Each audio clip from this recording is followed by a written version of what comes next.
Well, folks, both basketball seasons are over, which means it's the next sports time up, and that would be baseball. The next, I think, biggest sport at Kansas State, baseball. Baseball, as my sports editor would say. And we're talking about it because there's an interesting narrative popping up, which is Kansas State's chances on hosting the NCAA tournament. So right now, it was originally...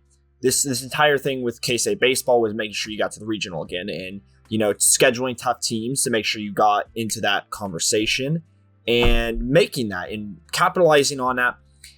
Kansas State has done that. They're now 8-1 in the Big 12.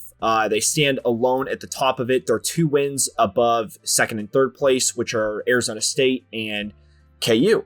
So it's time to talk about, can Kansas State make an argument for hosting a regional, which I think it can. Right earlier today, my boy Toby posted out about K-State being number 15 in RPI. That is slightly changed since he tweeted out about that. They are now number 18, so they're right on that bubble of getting to host. And if you don't know, if you're unfamiliar with how you get to host a regional, it's just like women's basketball, where the top 16 teams, aka seeds 1 through 4, get to host regional. So obviously that's a big deal. Getting to host that, home field advantage, yada, yada, yada, more likely to make the super regional and get to Omaha, which is the final destination, top 8 teams battling it out for the championship. So Kansas State at 18 on the bubble, pretty cool. Just like in basketball as well, there's a quad system with baseball, which determines the RPI, determines where you get in that ranking system. It balances out destroying bad teams versus playing close against really good teams. So Kansas State 2 seasons ago did not make the tournament. And since then, Pete Hughes, the head coach, has been scheduling a much tougher non-con schedule. They got in it last season. They beat Arkansas and they won the regional. And they got to the super regional where they fell, I believe, to Virginia. And that was that. That was that. Once again, Kansas State this season has scheduled a tougher non-con schedule and this is what has gotten its 18th RPI seeding. The worst loss on their schedule right now is the very first game of the season, Washington, which they're 154 ranked in RPI right now, which makes it's a quad 3 loss because it was a neutral site. But yeah, still not a great look. In the quadrant system, if you guys don't know, because I had to look it up too, according to Baseball America, for quad 1, it's 1 through 25 in RPI for home games, 26 and then 1 through 40 in road games, and then against teams 1 through 60 in away games. Quad 2 is against teams ranked 26 through 50 at home, 41 through 80 on neutral games, and then 61 through 120 on road games. And those are the most important wins. If you lose the quad 3, it's bad. If you lose the quad 4, it's awful. So that's where we're at with that. They've played a lot of good teams. They haven't played many bad teams. They've won every team against the really bad teams, and they've done okay against the top teams. They haven't done great in the quad 1. Just to tell you guys a record, obviously I'm going to put it up on the screen as well, but their record in the quadrants, they're 4-6 in quad 1, 2-0 in quad 2, 5-2 in quad 3, and 8-0 in quad 4. Now, Big 12 isn't per se the toughest league in baseball. That obviously goes to the SEC, but Kansas State still has some chances to boost its RPI. Probably the biggest opportunity actually is against its rival, KU. They are playing at KU at Hogland Park. Shout outs to Cranking the Hog. I can't relate to loving cranking my hog, but they do be cranking their hogs out there, and I have to respect it. That Hogland Ballpark is an insane environment for college baseball. So I actually might go to those games just because I haven't been to a baseball game yet.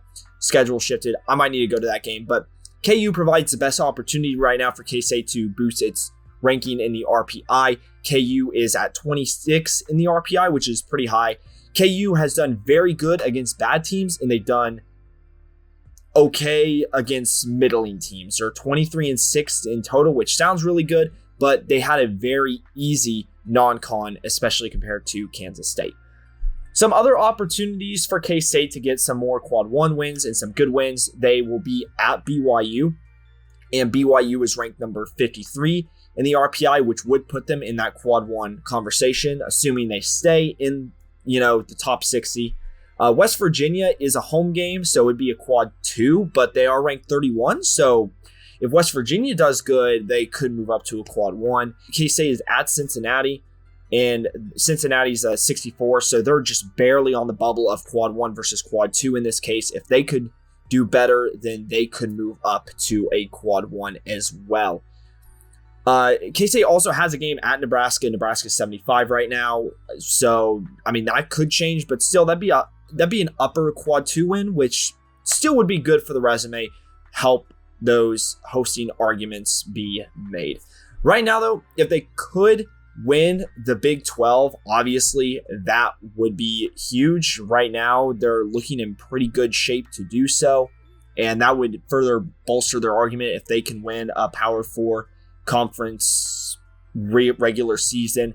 That would be huge for saying, hey, we can hang with the best and we can host. I should talk about some other teams that they played so far, because there are some other weird scenarios. Kansas State has beaten the number 1 team in RPI, Arkansas. They beat them way back in February. I say it way back, it was barely a month ago.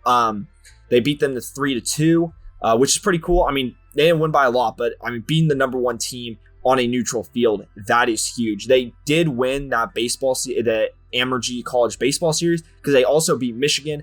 Michigan's at 58 in the RPI, so they're not quad 1. They were ranked at the time, though.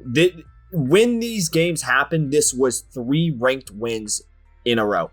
Michigan, and then TCU, which was considered a non-con game because it was a part of a baseball series, so it was part of the non-con. They beat TCU 10-2, which is, again, pretty huge. LSU, they lost in extra innings.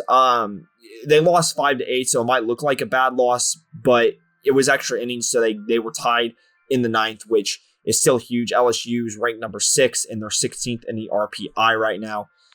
Playing these good teams close is worth a lot. It's worth a lot in the RPI. It's good for the program, making these hosting arguments, because if you aren't going to be able to beat the best of the best, you probably shouldn't be hosting, right? So that's where we stand right now. I will link this in the Warren Nolan's baseball schedule down in the comments below, so you guys can check out everyone they played so far. But I think K-State has a real argument to make right now. If they can keep this momentum going, I think they have a real shot at hosting privileges, which would be really cool to see the NCAA tournament come to Manhattan and come to Toyton. Be really fun to see. Obviously, great opportunity for Manhattan and K-State as well, and just keeping the ball rolling on what has been a really interesting past 3 years for Kansas State baseball. So that's all I got for today. Just want to talk about this. We'll keep an eye on. I'll keep an eye on it. If you guys like this kind of content, let me know in the comments below. I'm not really sure how baseball content is going to be received. This is probably one of the only videos I'm going to do on this until either something crazy happens, until KU happens, because, Sunflower Showdown with high stakes, of course, we're going to cover that. And then when the tournament starts, of course, I'll probably cover that. And if there's a big shift in RPI or something, I might talk about that. But if you guys want to hear more, do let me know. Also, might talk about Maximus Martin at some point, because that dude's been balling out and he's a really fun player to watch. So let me know. Thank you all for watching. Got some content on the way. We're going to be keeping an eye on both the men's and women's basketball portal. Men's still has not seen anyone exit at the time of me making this video. Women's has not seen anyone exit at the time of making this video, but they got one new recruit, which we probably need to talk about soon. So stay tuned for that. Make sure to sub if you want to keep in touch with all that, and we'll see you guys next time. Peace.